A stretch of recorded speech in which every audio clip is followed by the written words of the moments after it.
What is going on, everybody, and welcome to the show. I'm your host, Big T, right here with all of you right here, right now, today, and this is your WWE Monday Night Raw review and results show for Monday, October 2nd, 2023. This is your WWE Fastlane 2023 go-home show. Johnny Gargano returns. DIY is finally back together again. We'll talk about it and so much more, so kick back, relax. We'll hit the introductions to get this party started in a little bit. Your WWE Monday Night Raw review and results show will be coming your way next. Don't go away, because I will be right back.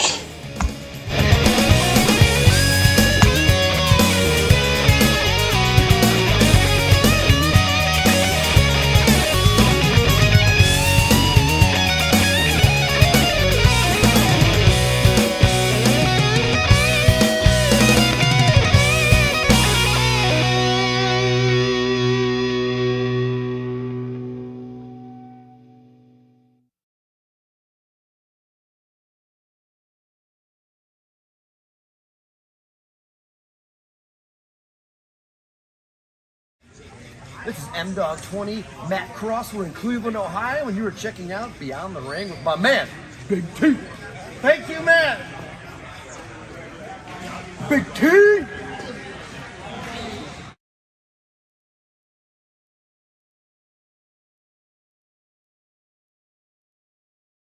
Hello, this is EC3 of TNA Wrestling, and you are so very fortunate because you are watching Beyond the Ring with Big T.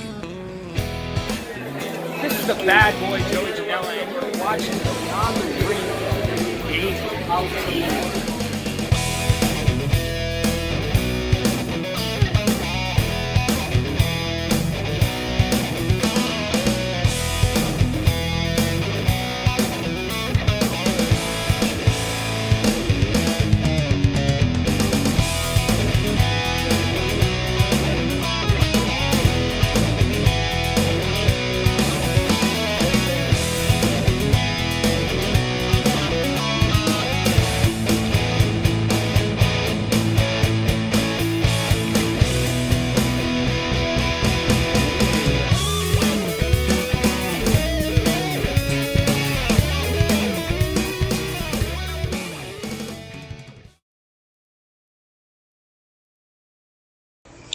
What is going on, everybody? How you guys doing out there?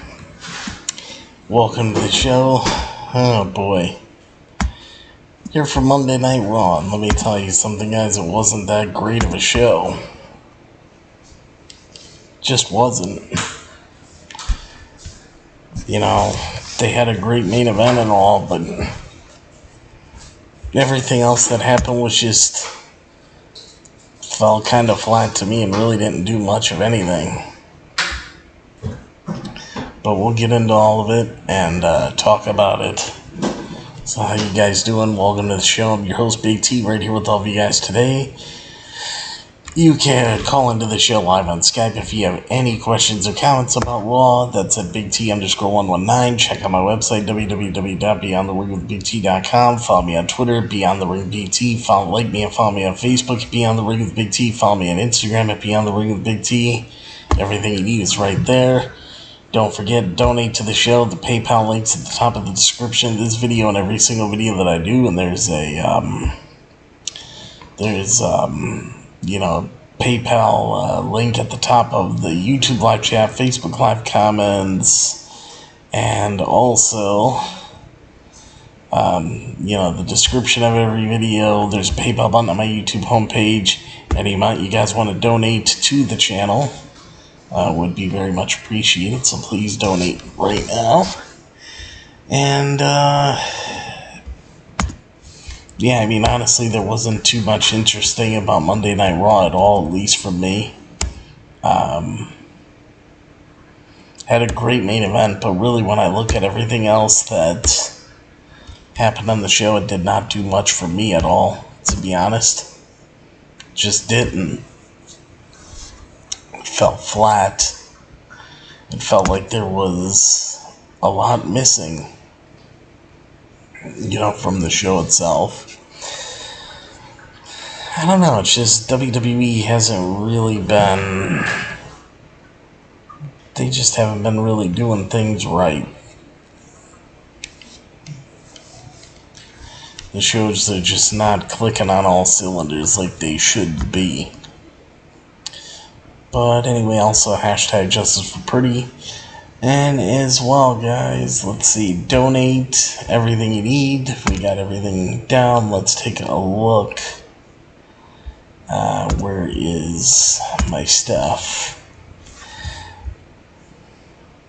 I mean, I noticed on a lot of these things, Wrestling Inc. usually they get it wrong, or what they hate and what they like is like completely different. You know, with what I am looking out for on a show myself. But we usually go through it, so let's go through that right now and see what Wrestling Inc. was thinking about Monday Night Raw here. Is we do, per the usual, 3 things that Wrestling Inc. hated and 3 things they loved about the October 2nd, 2023 episode of WWE Monday Night Raw. And let's see what they're saying here.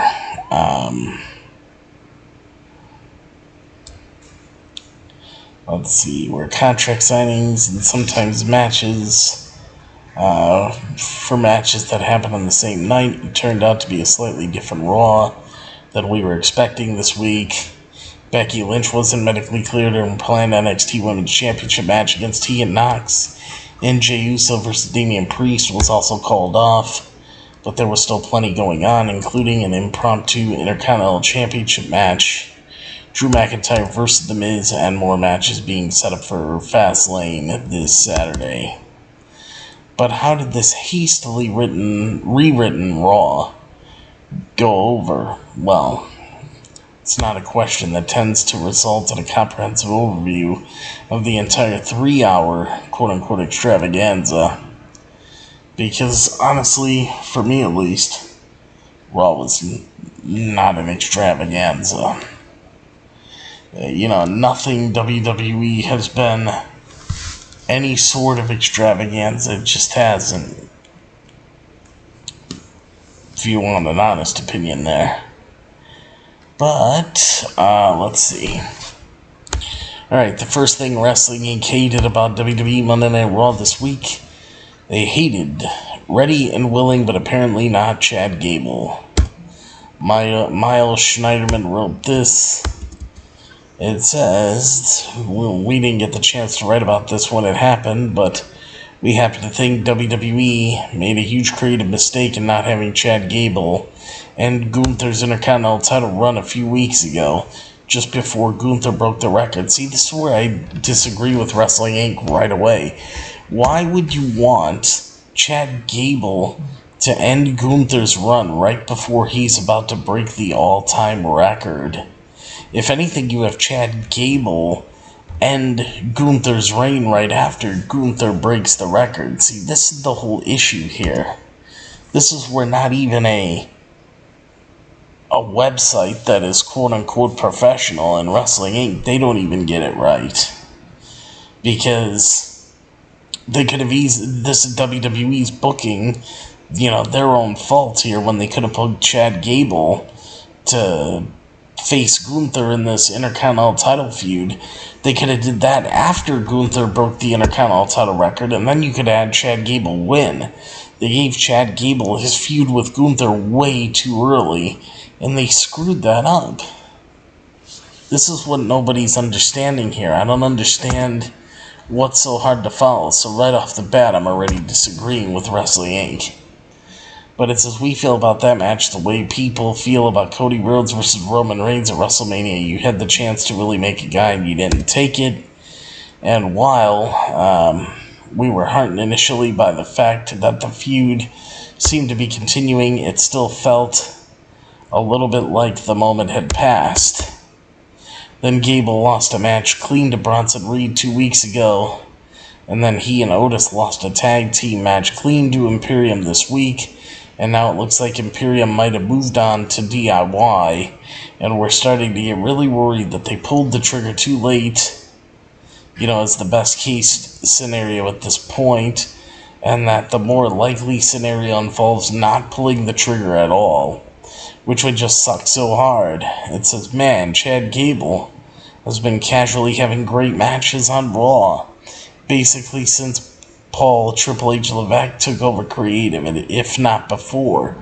Gable's the perfect guy to hold the IC belt after Gunther because he's an absolute workhorse who can embody all the traits that you typically find in an Intercontinental champion, while also being elevated by the belt itself. Can we please just give him the thing? We would have done it before Gunther broke the record just for narrative reasons. But if you really needed him to break the record, fine. He's done that now.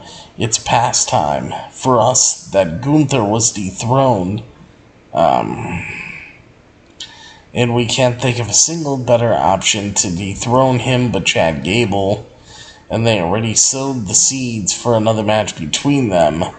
But we don't know and are not sure if it's happening at this point. The tag loss on Monday night was deflating, and the promo Gable cut backstage was, we don't know what it was, but it wasn't explicitly, don't worry, I'm challenging Gunther for the title again, which is what, he was after, kind of thing. And hey, maybe we just need to let it play out, as they say. Maybe Gable as Intercontinental Champion is still the plan, but momentum is everything in wrestling. And frankly, we don't trust WWE creative to do the things we want them to do, so we're just gonna keep being worried about it until it actually happens.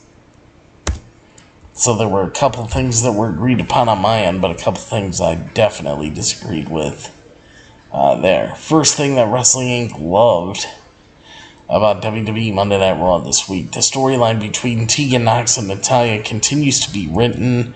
Olivia Quinlan, Wrestling Inc. news writer, wrote this, and Miles Schneider, Minutes of Wrestling Inc. news writer as well. But it says, we can confidently say that we felt pretty indifferent about Monday's Raw, but one thing that we did not feel that way about was the storyline between Tegan Nox and Natalya. Natalya provided some backup to Tegan Nox in an effort to neutralize the threat of Piper Niven during, Tegan Nox's match with Chelsea Green, and then hugged her after she emerged victorious, seeing as Tegan Nox was advertised for an entirely different match. Plus the fact that Natalya has exhibited some heelish tendencies as of late. The two squared off in a number one Contenders match last week. We can't say we definitely saw this show of respect, but it was a refreshing change of pace. It has become easy to see where storylines are headed in the modern era, and part of what makes the program between Tegan Nox and Natalya so interesting is the unpredictability of it all. Whether it results in the two forming an alliance and possibly going after tag team gold, or Natalya assuming the role of the jealous veteran and starting a feud, remains to be seen. But nonetheless, we think it'll be cool to see how the storyline continues to unfold over the coming weeks. So, I didn't really love anything about that storyline. So for Wrestling Inc. to even say that's one of the things they loved about Monday Night Raw, I really don't get it, because there was really nothing to love about a storyline with Natalya and Tegan Nox, in my opinion. I mean, to me, it's rather boring. The second thing that Wrestling Inc. hated about WWE Monday Night Raw this week is that they hated enough of the Judgment Day month year. John Jordan, Wrestling Inc. news writer, wrote this: following in the footsteps of the Bloodline with long-term storytelling not seen enough in pro wrestling these days, the Judgment Day has done a lot for a lot of people for an extended period of time, from elevating Damian Priest to main event or to main event level and near main event level, to reinvigorating Finn Balor's career, to helping turn Dominic Mysterio into arguably wrestling's most hated villain, to establishing Rhea Ripley as WWE's most dominant female since Chyna. There's no arguing all that the Judgment Day has accomplished, but it is now time to keep things moving forward, as the Judgment Day has now become more like a never-ending year plus. We have already been through every incarnation of Cody Rhodes, Sami Zayn, Kevin Owens, and now Jey Uso versus whatever combo of Balor, Priest, and Dom, makes sense at the moment. And now we're about to get Cody and Uso challenging for the undisputed WWE Tag Team titles at Fastlane on Saturday. So please, I'm running the risk of ruining all that has been built in the individuals. Let that be the beginning of the end of for the faction. No more tease tension between the members. No more ultimatums. No more Judgment Day thread throughout every show. It is just time. Maybe there's hope. Rhea Ripley herself even warned Dominic Mysterio that if he did not recapture the NXT North American Championship in a rematch against Trick Williams on NXT, that Dominic shouldn't even bother coming home. Balor has the JD McDonough alliance waiting in the wings. And Priest has the Money in the Bank briefcase.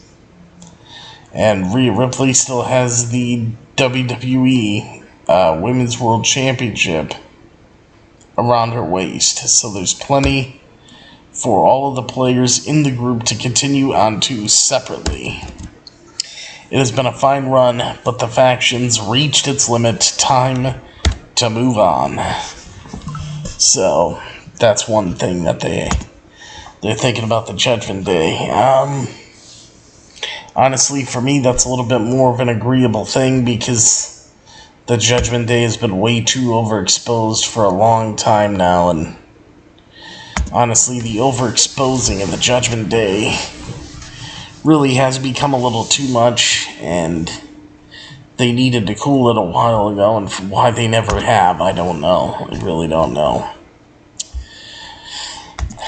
What's up, Smiley Face? I see Smiley Face in the chat with a bunch of smiley emojis. Keeping things happy in the chat. So thank you for that, Smiley Face. Alright. Let's see. Second thing that Wrestling Inc. loved about WWE Monday Night Raw this week. The better demons of nature. This is Miles Schneiderman who wrote this, the Wrestling Inc. writer. It says, We know. We wrote about loving the Drew McIntyre story last week. We even took special care to shout out The Miz for his work. We're not trying to be repetitive. It's just that to us, it's far and away the best thing happening on Raw right now, at least from a character standpoint. We love it when wrestlers acknowledge tropes, particularly those that seem particularly tied up with being a heel or babyface, and we really love it when those tropes are subverted. What Drew is doing right now is textbook trope subversion. Is he still a babyface if he openly refuses to do babyface things like get involved on the right side of battles, that he still didn't start, or forgive people when they apologize? He says he's a good guy. He thinks he's a good guy. But at a certain point, your character has to be defined by what you do and not what you say. And then on the other side of things, we have The Miz, who is over here just utterly aghast at all these tropes that Drew is brutally subverting. Miz wants Drew to do a full heel turn because that is what you do. That is how it is done. To anything else, to act like a villain but still be hostile to him. The Miz, who is now a fellow villain, is to not play by the rules of the WWE game.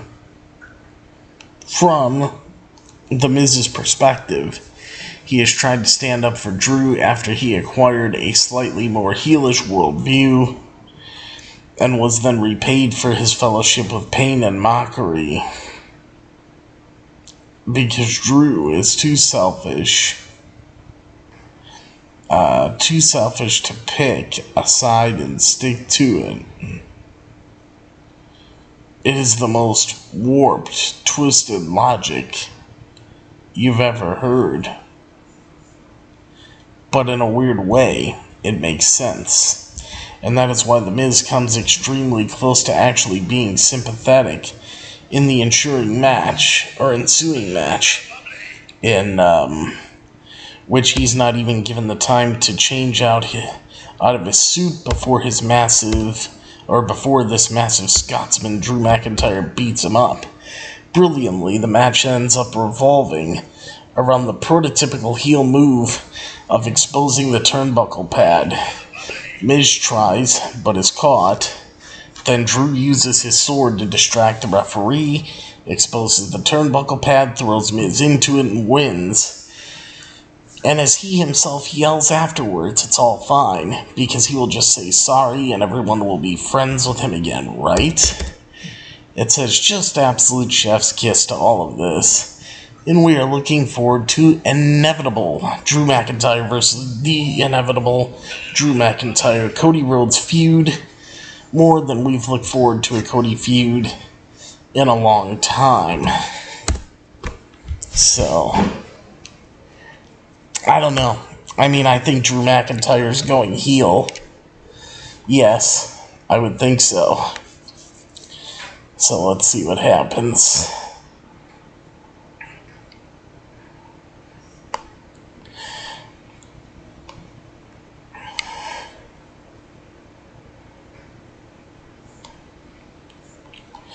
Let's see.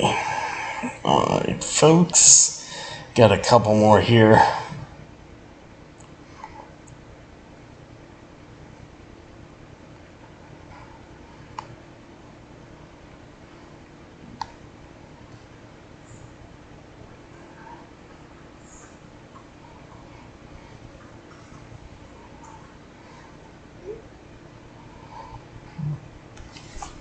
Alright, the third thing that Wrestling Inc. hated about WWE Monday Night Raw this week, they hated the tsunami.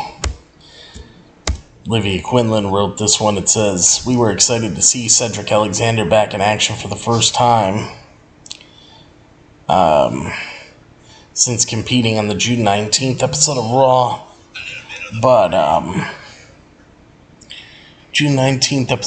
but we were far less excited to see him lose to Bronson Reed.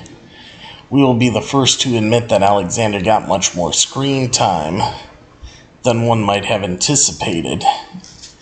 It was refreshing to see him come out of the gate with strikes and a move that was pretty psychologically sound. With that having been said, we quickly changed our tune when Bronson Reed hit a couple of moves in the tsunami to score the win." It says, "We are not the biggest fan of Reed to begin with, but this brings up a broader issue for us. In the case of Reed, it is really starting to feel as though this push he's being given is hindering any sort of momentum that the stars he's facing are receiving. He is no exception to that rule, as this kind of thing has a tendency to appear on WWE quite often." And the third thing that Wrestling Inc. loved about WWE Monday Night Raw this week, they loved the Ciampa and Gunther in the main event. So, the whole thing here is Ciampa and Gunther, yes. I mean, not surprised. John Jordan wrote this piece. It says, "We knew there would be a contract signing between Tommaso Ciampa and Gunther on Monday's episode of Raw, but we had no idea it would lead to the two being hot-shotted right into the main event. And while things didn't work out for the challenger as far as the Intercontinental Championship goes, the main event spotlight never hurts. And on top of that, he finally found a friend that he'd been missing for quite some time, which means there's plenty of hope for the two in terms of storylines moving forward. And what you would expect from a Ciampa-Gunther showdown, there was extreme physicality extreme physicality throughout the match, beginning with a shove from Ciampa during introductions that left visible handprints on Gunther's chest immediately. Late in the match, following a series of chops from Ciampa, Gunther countered with chops of his own before Ciampa would halt the counterattack with a kick, only buying him seconds before a pair of Gunther powerbombs and a sleeper ended the match soon after. As Gunther left the ring, his Imperium entered the fray, and Ludwig Kaiser and Giovanni Vinci attacked a fallen Ciampa in the ring, delivering boots to the corner on the challenger on Ciampa. Cue, at long last, Johnny Gargano's music, DIY is back. Johnny hit the ring and quickly tossed Kaiser before leaving a vulnerable Vinci right in the middle of the ring. And then he hit the corner, delivering the visual cue. That meeting in the middle of the ring was about to put the lights out for Vinci, as we saw Johnny's hand gestures, as we saw him motion to Ciampa to get up and do the same. We saw Ciampa delivering a devilish smile, and we were ready for the trademark DIY finisher. Unfortunately, the show didn't seem to be timed out correctly, and it faded to black before the move could be executed, but that's fine. DIY is back, and the Intercontinental Championship got main event minutes and showcase, and Tommaso Ciampa was part of it. And did we mention that DIY is back, or at least a lot, is right with the world? All, or at least a lot, is right with the world, so... Alright, that was that. So I got through that piece. Then as far as a couple of news and notes on Raw from the show itself, I have only a couple. So let's go through this here.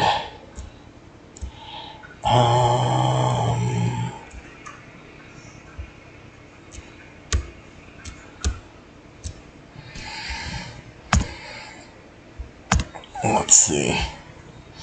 Backstage details on Johnny Gargano's surprise return to WWE Monday Night Raw.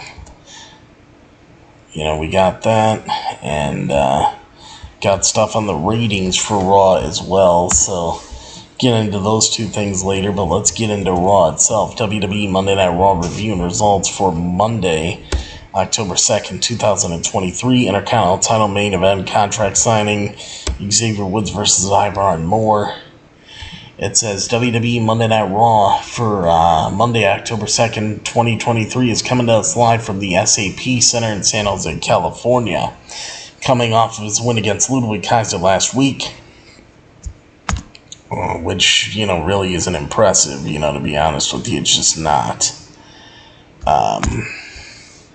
Tommaso Ciampa will be putting pen to paper for his upcoming Intercontinental Championship match with Gunther. The longest reigning Intercontinental Champion made it crystal clear that he was enraged by the loss, with this not being the first time he's showing his frustration with his Imperium teammates. Shayna Baszler will be going head-to-head with Nia Jax since her return to WWE on September 11th.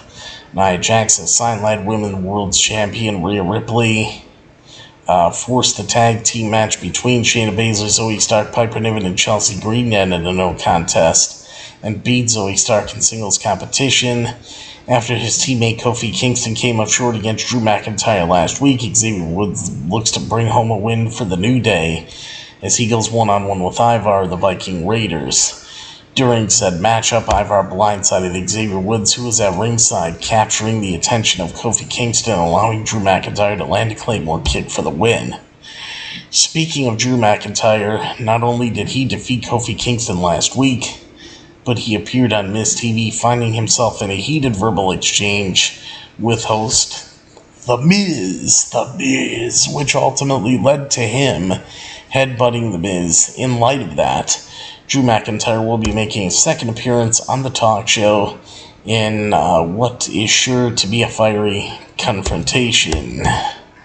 Additionally, World Heavyweight Champion Seth freaking Rollins, Cody Rhodes, Sami Zayn, and Kevin Owens are amongst those advertised to be in town tonight per WWE's event page. So we are live. Michael Cole and Wade Barrett greet audiences at home as Nia Jax and Shayna Baszler are brawling on the rampway as Shayna Baszler locks Nia Jax in a sleeper hold, but Nia Jax fights her off. Raquel Rodriguez music hits and she runs down to the ring and goes after Nia Jax. Rhea Ripley is hot on her heels to take out Raquel Rodriguez until security heads out and pulls all four women apart. Rhea Ripley levels one of the security guards with a riptide as Nia Jax and Shayna Baszler brawl on the ramp. So there you go. Rhea Ripley has a chat with Damian Priest and Dominic Mysterio to start the show off. Rhea Ripley welcomes fans to WWE Monday Night Raw and says she is not leaving the ring, as she then calls the Judgment Day out to the ring. So Damian Priest and Dominic Mysterio come down to the ring. Rhea Ripley says she has some Judgment Day business to take care of and then clarifies that there's not supposed to be a leader of the group, as Rhea says someone comes up with a game plan and the second she gets taken out and things start falling apart. Rhea says she left it up to Damian Priest to handle things, but he didn't, and now both Damian Priest and Finn Balor are sidelined. As Rhea says if that wasn't enough, Dominic Mysterio lost his NXT North American Championship as he wasn't there to help. And now both Cody Rhodes and Jey Uso are after the Judgment Day. So Rhea asks Priest what he's going to do about it. Priest tells Rhea that, she isn't saying anything he doesn't know. Priest says that he will push harder and then says screw Cody Rhodes and Jey Uso and the fans. Damian Priest points out that he's still holding on to his Money in the Bank briefcase, while Dominic Mysterio's NXT North American title is nowhere to be found. Rhea glares over at Dominic and says that she's his mommy and that that makes him her poppy, and she says she got him a rematch for the North American Championship against against Trick Williams on NXT, on the following night, but if Dominic loses, then he shouldn't even bother coming home. Jey Uso's music hits, he makes his way down to the ring, he gives Rhea Ripley a proper welcome back, and then says that she was missed dearly during her absence, and there's now a new tribal chief on Raw, who's more brave and has more balls than Roman Reigns ever has.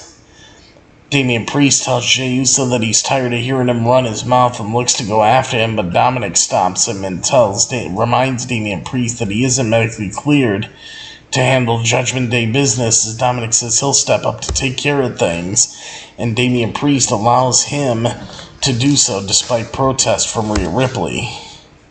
So Damian Priest and Rhea Ripley exit the ring, and Jey Uso super kicks Dominic. JD McDonough appears to provide Dominic with a helping hand, and the two double team on Jey. Priest then looks to join in, but Cody Rhodes music hits, and he tries to help out Jey Uso. Then he plants Dominic with a crossroads before Adam Pearce appears, and he informs Damian Priest and Finn Balor that they will be putting the undisputed WWE Tag Team Championships on the line against Jey Uso and Cody Rhodes at WWE Fastlane. And that was that. Segment was whatever, don't really care.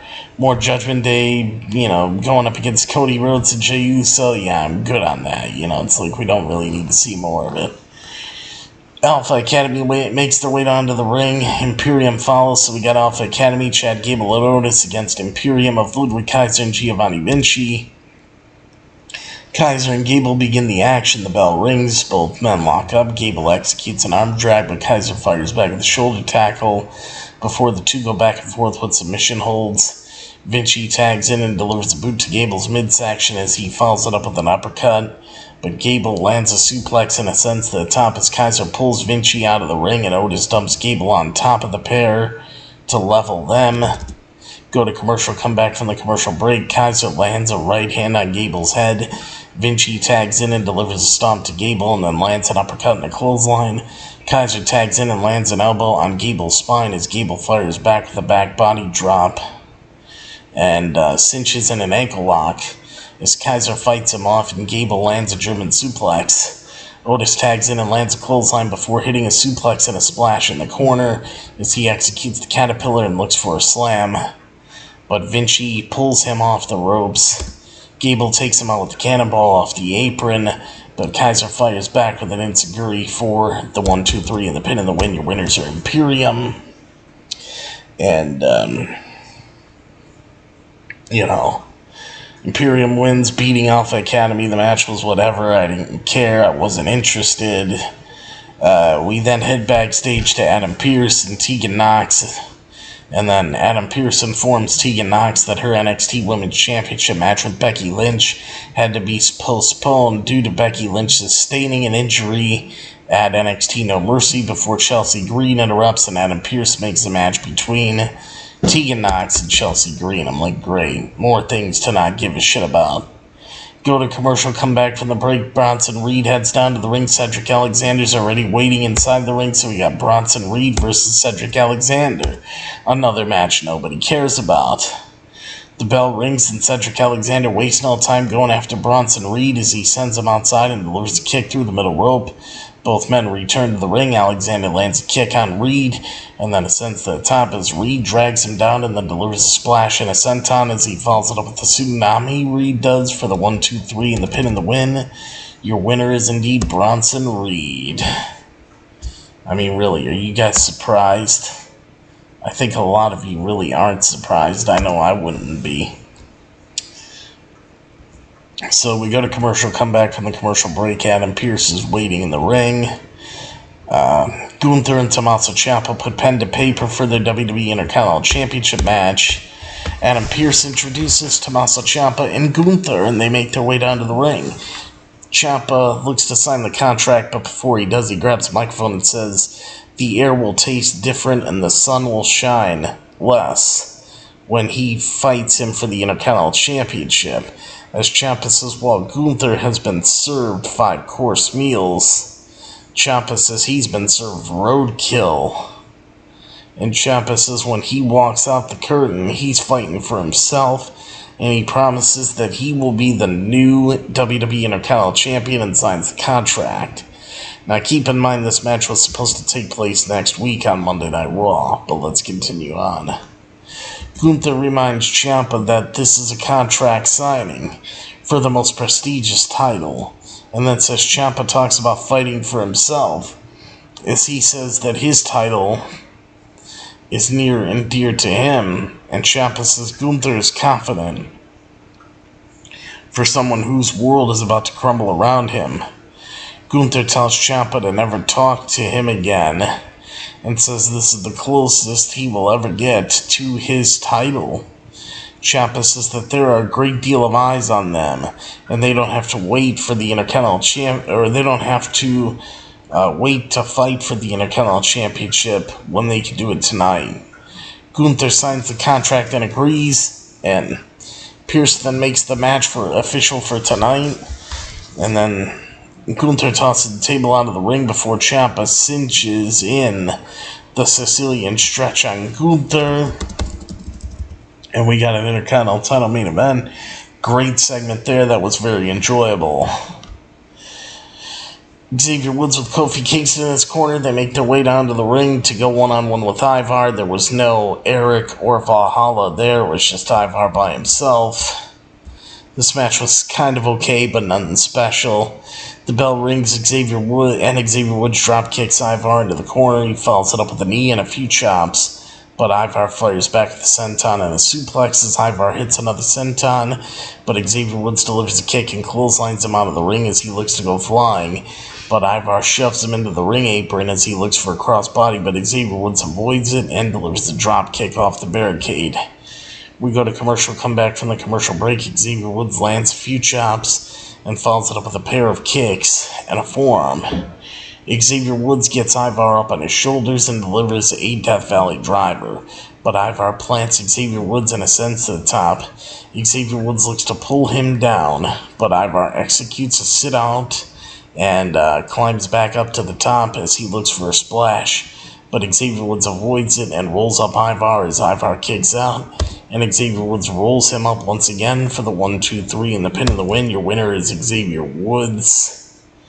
And after the match, Ivar attacks Xavier Woods, but Kofi Kingston provides him with a hand.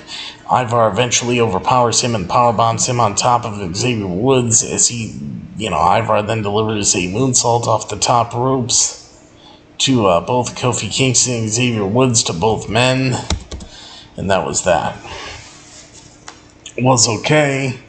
Nothing overly special. Nothing that, you're going to remember in the future. But anyway, go to commercial, come back from the commercial break. Seth freaking Rollins heads down to the ring as Michael Cole is waiting inside the ring. Seth freaking Rollins chats with Michael Cole. Now this here was good. Seth freaking Rollins welcomes fans to Monday Night Rollins before Michael Cole says he's come up with a lot of nicknames for Seth Rollins over the years. Michael Cole says he's called Seth Rollins a puppeteer at times, and a puppet. Yeah, but now it seems like he's a puppet. Kind of reminds me of CM Punk's old promo in Ring of Honor. It's like is WWE trying to throw teases around that they're going to get CM Punk? I honestly don't know, but just a thought. Seth gets a little defensive and says he's been asking for the rematch for weeks. Michael Cole then asks Seth, why he's participating in a last man standing match against Shinsuke Nakamura at Fastlane. And Seth asks Cole, how many years he's been doing commentary and how many shows he's missed. Cole says none. Or no, Cole says 2. He's missed 2 shows. And Seth says he knows what it's like to be addicted to this business, as he explains that by leaving it all in the ring, he will be an honorable man and set an example for his daughter. Shinsuke Nakamura then appears on the Titantron on the big screen with a message, but then blindsides Seth Rollins in the ring and delivers a Kinshasa right to the back of Seth Rollins' neck and head. Shinsuke grabs a chair and cracks it across Seth's spine repeatedly and then mocks Seth by counting to 10. Seth makes his way to his feet before he can finish, and Nakamura sends Seth crashing on top of the chair spine first, and Nakamura lands a second Kinshasa before counting to 10 once more. Nakamura completes the count and then grabs Seth's World Heavyweight Championship belt and holds it up. Shinsuke was counting to 10 on the Titantron in that video that was filmed. He knocked Seth down twice. The first time Seth got up, I think it was 7 or 8, and then the second time it was 9, and then the third time Shinsuke counted himself, but he counted faster to 10, and then he held Seth's belt up in the air. So that was that. That was a good segment. That was enjoyable. At least they got some heat going into that feud on Saturday. Chelsea Green and Piper Niven head down to the ring, and Tegan Nox follows. This match fucking sucked. This was shit right here. Tegan Nox versus Chelsea Green with Piper Niven in her corner. God, somebody please fire Chelsea Green. I beg Vince McMahon to fire this miserable woman. The bell rings, Chelsea Green lands a boot, she rolls up Tegan Nox. Tegan kicks out and then lands a back elbow. Chelsea looks for the I'm prettier, but Nox escapes. Green then lands a boot that sends Nox crashing out of the ring, and she then charges at her as Nox ducks out of the way and delivers a cannonball off the apron as she tosses her back in and ascends to the top. But Piper Niven gets in her face and captures her attention. Well, of course she would. Look at the size of Piper Niven. Natalya then runs down to the ring to provide Tegan Nox with some backup as Tegan Nox delivers a 450 splash. And then follows it up with the shiniest wizard to Chelsea Green for the 1-2-3 and the pin and the win. And your winner is Tegan Nox. And then Tegan Nox and Natalya celebrate afterward. At least Chelsea Green got beat. I laughed. And that was that. Tegan Nox wins. Drew McIntyre then makes his way down to the ring. And we hear from Drew McIntyre. Drew McIntyre mocks Cody Rhodes by asking San Jose what they want to talk about and then addresses questions about his new attitude. Drew says he doesn't owe anything to anyone and the only person he answers to is to his fans. Drew says they have been through ups and downs with him. and then addresses Cody and says sometimes it feels like everyone is living in the Codyverse, as he says forgiveness, when it comes to Jey Uso, is a weakness and not a strength. The Miz is music hits and he makes his way down to the ring and he tells Drew that he hasn't forgiven him for what happened last week on Miz TV, and then says he gave him a platform as Drew cuts him off and tells him to leave. But the Miz keeps running his mouth and vents his frustrations with Drew. Drew cuts him off again and he racks up wins and earns opportunities and then challenges the Miz to a match tonight. But then Miz says they aren't dressed for a fight. And Miz says that Drew is painting himself as the hero before calling himself absorbed, and Miz says that he is not, Miz says Drew isn't the Batman of WWE, and Drew cuts off Miz once again, and Drew says the time for fighting has come before Miz leaves the ring, and then Miz slides back in the ring and blindsides Drew from behind as Drew rains down right hands off of the Miz's spine. And next thing you know, we got Drew McIntyre versus The Miz. Miz is still dressed in a suit. The bell rings. Miz immediately rolls out of the ring. Drew follows and sends The Miz repeatedly crashing into the barricade. Both men get back inside the ring. Miz fires off stomps on Drew. Drew then responds to a pair of belly-to-belly suplexes and a kick to Miz's midsection, and then follows it up with a forearm, as he lands a code breaker using the middle rope and exposes the top turnbuckle while the referee is checking on Drew. The referee sees the Miz, and then opening the door for Drew to land a Black Scout kiss headbutt and set up for the Claymore kick, as he then opts to grab his sword instead, Drew does, but the referee takes it from him. Drew takes advantage and exposes the top turnbuckle. Drew sends Miz's face into it, sends Miz into face first before landing the Future Shock DDT to the Miz for the 1-2-3 and the pin and the win. And your winner is Drew McIntyre. Drew McIntyre grabs a microphone after the match and says he is not the same man he was 30 seconds ago. Drew apologizes and then immediately forgives himself on behalf of everyone, and that was it. So that's pretty interesting with what's going on there. But the match, I don't care. I knew Drew was going to win, so it's like, whatever. We then head backstage to Jackie Redmond and Trick Williams. Trick Williams, the latter of whom introduces himself, Trick Williams does before his North American Championship defense against Dominic Mysterio. Dominic then approaches Trick Williams alongside Rhea Ripley and JD McDonough, and Rhea Ripley warns Trick Williams that Dominic isn't coming alone to NXT tomorrow night. Go to commercial, come back from the commercial break. Jackie Redmond is waiting on the rampway and introduces Cody Rhodes. Cody's music hits. Cody makes his way out. Jackie Redmond asks Cody about his upcoming undisputed WWE Tag Team Championship match at Fastlane. Cody says while he didn't think he'd be tagging with Jey Uso, the Judgment Day has backed themselves into this match, as he then informs the Judgment Day that Cody and Jey will be on WWE Friday Night SmackDown this Friday night, seeing as they'll be there too. So there you go, and now we got Imperium makes their way to the ring, and Tommaso Ciampa follows. We got Gunther with Ludwig Kaiser and Giovanni Vinci in his corner. Gunther defending his WWE Intercontinental Championship against Tommaso Ciampa in a singles match with the WWE Intercontinental Championship on the line. This match was awesome. The bell rings, both men lock up. Ciampa lands a pair of clotheslines, but Gunther catches him in a Boston Crab. Ciampa escapes and the action spills to the outside. Ciampa sends him in the ring post face first, and then gets him back inside and locks in the Sicilian stretch. Gunther makes it to the bottom rope to break the hold. We go to commercial, come back from the commercial break. Gunther lands a chop as Ciampa fires back with a couple of his own and lands a body slam. Gunther locks in a sleeper, but Ciampa escapes and Gunther lands a big boot. Ciampa manages to lock in the Sicilian stretch, but Gunther escapes by sliding under the bottom rope and delivers a pair of chops. He sends him crashing onto the apron spine first. We go to commercial, come back from the commercial break. Gunther lands an overhand chop on Ciampa in the corner as he stomps on him as Ciampa hangs on from the top turnbuckle before both men return to the outside, and Gunther delivers an overhand chop to Ciampa as he looks for a second one. but Gunther's hand is sent crashing into the announce desk.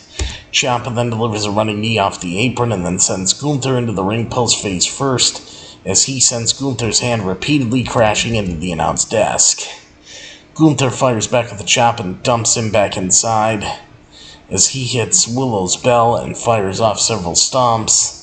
Gunther then looks for the last symphony, but his hand gives out. This opens the door for Ciampa to deliver a reverse DDT and a running knee, before looking for the fairy tale ending. Gunther escapes and plants Ciampa with the suplex. Ciampa manages to lock in the Sicilian stretch once again, but Gunther gets his foot on the bottom rope to break the hold. Ciampa fires off some chops, but Gunther returns the favor, and Ciampa lands a kick, but Gunther delivers a pair of power bombs and locks in a sleeper hold, and Ciampa fades, and that's it. Referee rings the bell. Your winner and still WWE Intercontinental Champion Gunther. After the match, Giovanni Vinci and Ludwig Kaiser waste no time attacking Ciampa as Gunther heads to the back and Johnny Gargano's music hits, and he runs down to the ring in his return to WWE. Johnny spears Kaiser and lands a super kick on Vinci as the show goes off the air. And that was it for WWE Monday Night Raw, folks. Yeah, can you believe that? Can you believe that? Johnny Gargano is back, and gotta love that Johnny Gargano is indeed back. So, as far as some news on Johnny Gargano, I got a little, and let me pull it up for you guys here.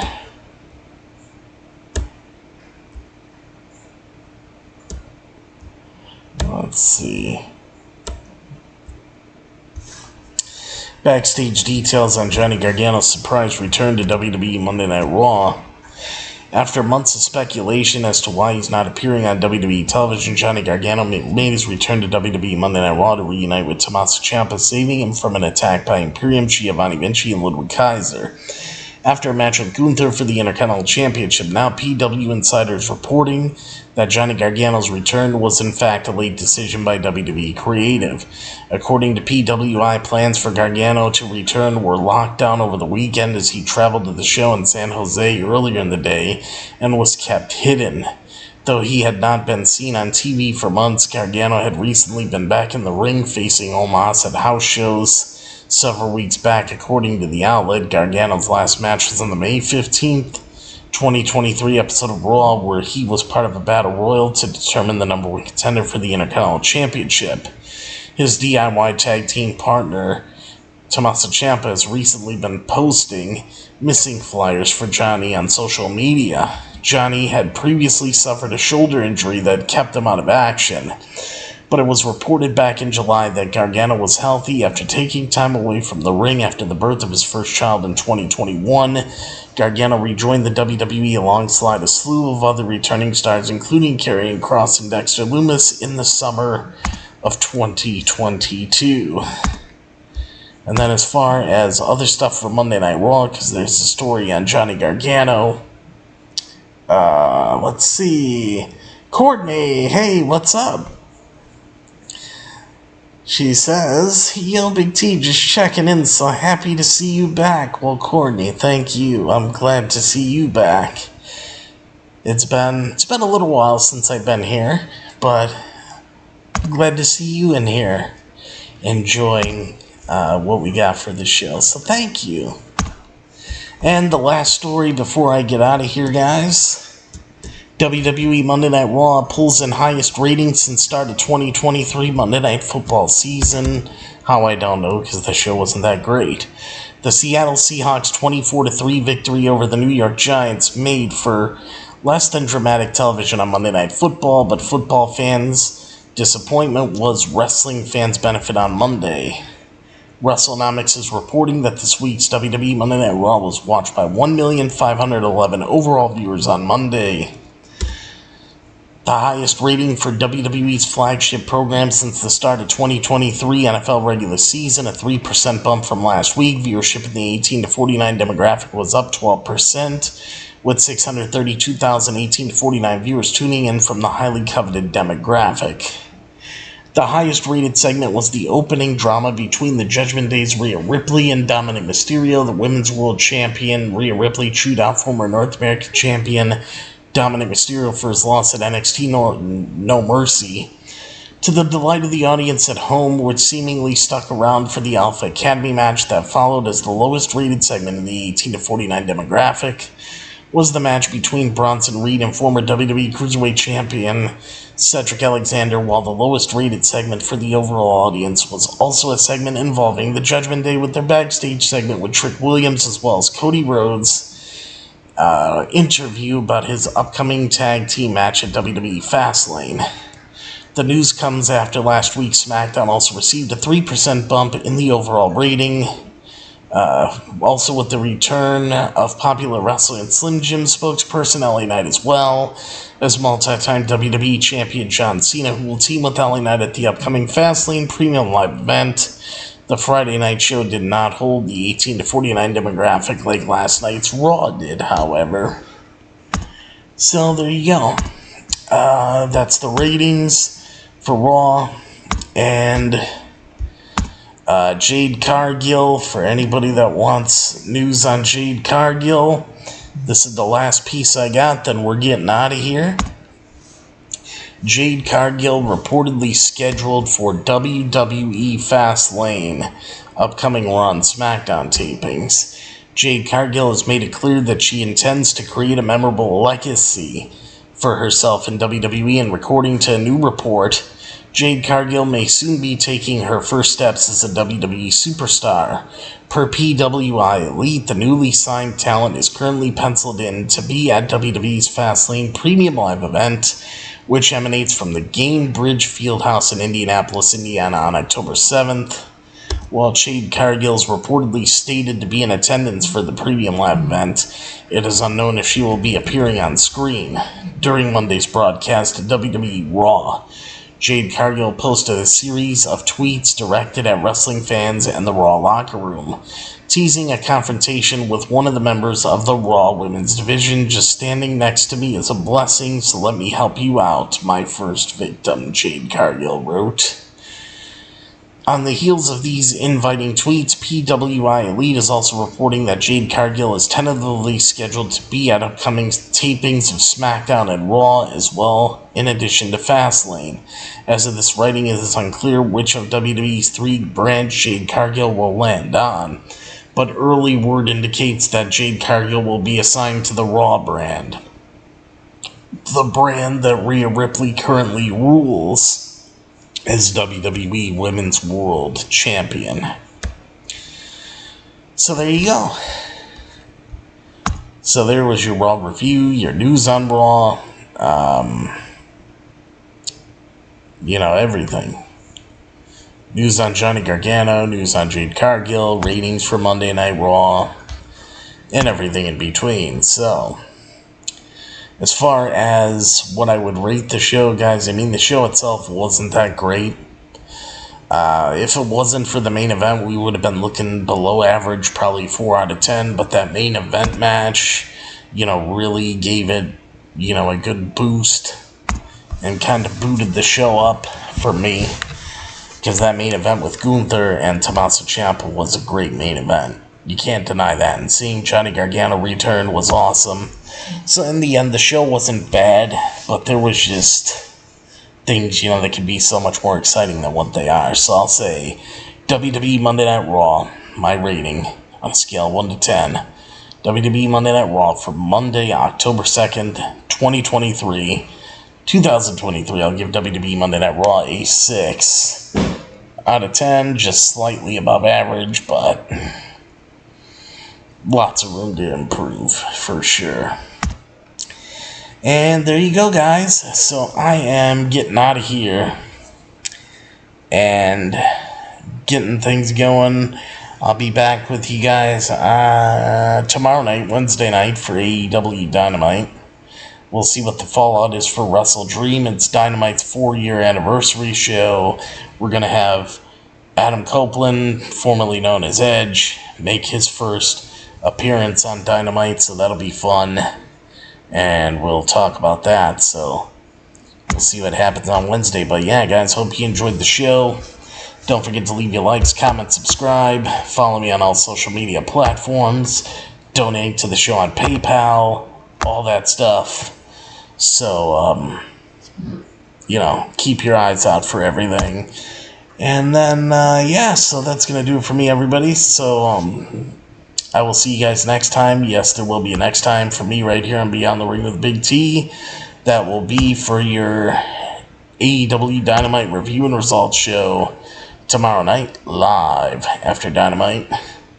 Don't forget us and we won't forget you. And of course, if you want the best, and yes, I do mean the absolute best, for all of your professional wrestling needs, right here on the internet, right here on YouTube.com today.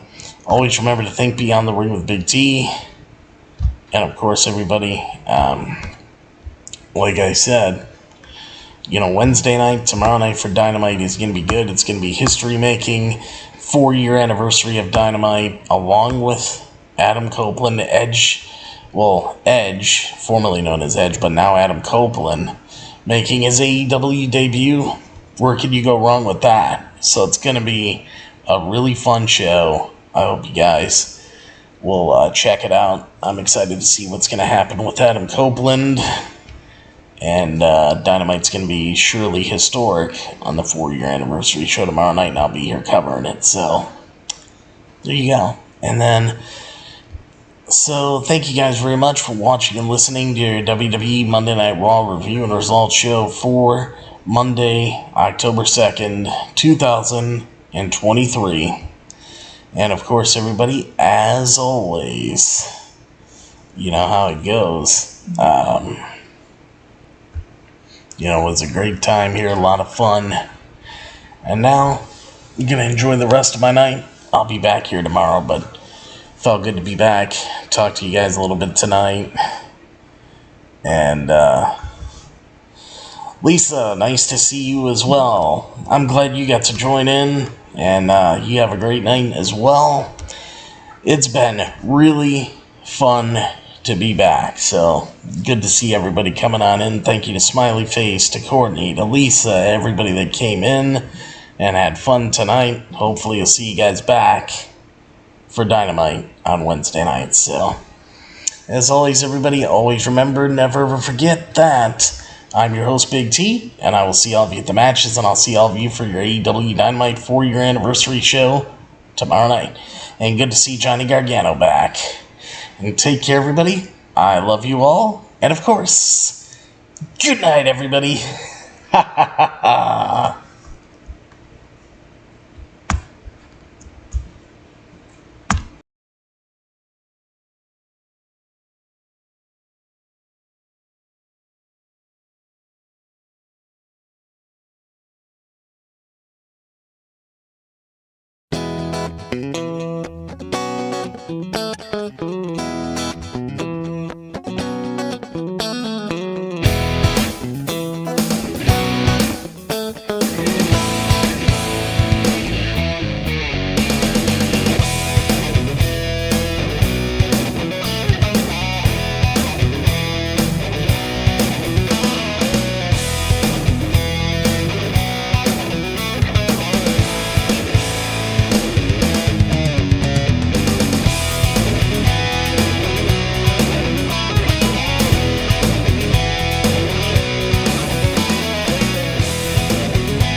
This is M-Dog 20, Matt Cross. We're in Cleveland, Ohio, and you were checking out Beyond the Ring with my man, Big T. Thank you, man. Big T.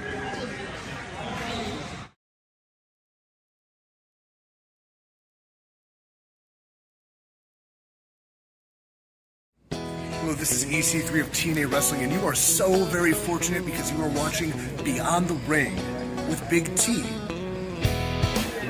This is the bad boy Joey Janela, and you're watching Beyond the Ring.